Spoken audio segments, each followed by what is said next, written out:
Hello everybody and welcome back to our October special. Now today's experiment we're going to be doing one of my favorite of all time, and that is using dry ice. Now for those of you who don't know what dry ice is merely solid carbon dioxide. Dry ice is negative 78 degrees Celsius, so since it's so cold you're going to need to wear gloves when handling it.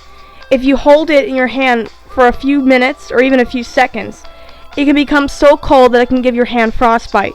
So please wear thermal protective gloves when you're doing this experiment. Once I drop the dry ice into the water, you'll automatically start to see this smoke. Now this smoke is actually carbon dioxide.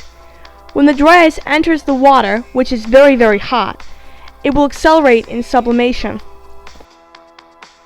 Sublimation means that the phase of matter is changing from a solid directly to a gas. There is no liquid phase in sublimation. Since the difference in temperature between the ice and the water is so great, the sublimation accelerates.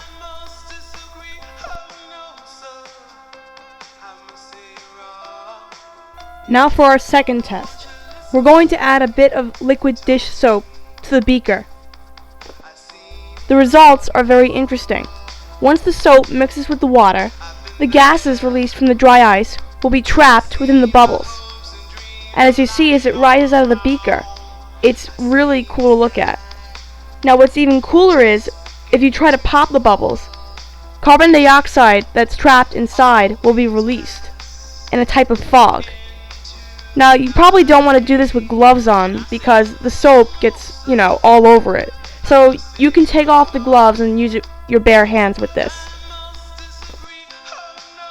The bubbles are safe to touch because it's not the dry ice itself.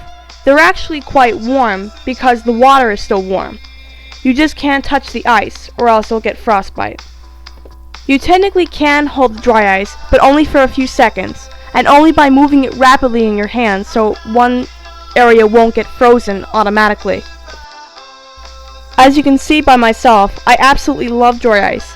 It's not every day that I'm able to deal with this substance because it's not easily available to me. All the stores I live around don't supply this, so I got lucky this time.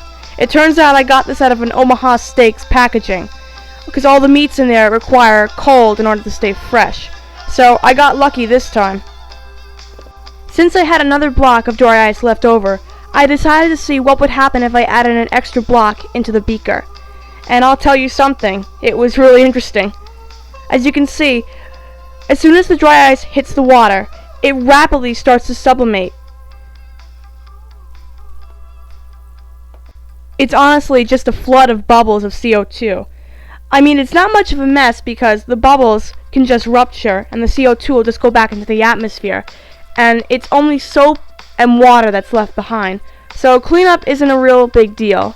But it's still really fun and it's really interesting.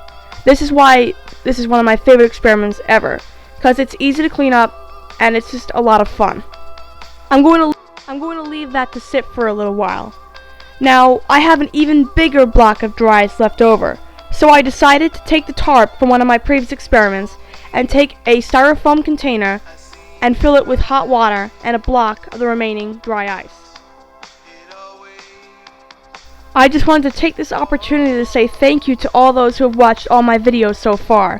I really appreciate all you've done for me, and I'm going to continue being faithful by posting as many videos as I possibly can before the winter starts.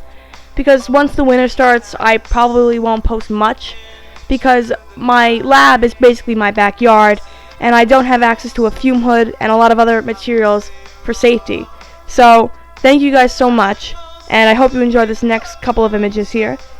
And you can see it's a lot of fog released from this experiment here. It's an excellent Halloween experiment, and especially if you have this available on Halloween, kids just love to see this, and you don't have to buy a fog machine, so it's actually very cheap. So I hope you've enjoyed this video. Thank you guys so much, and have a great day, and I'll see you in the next video.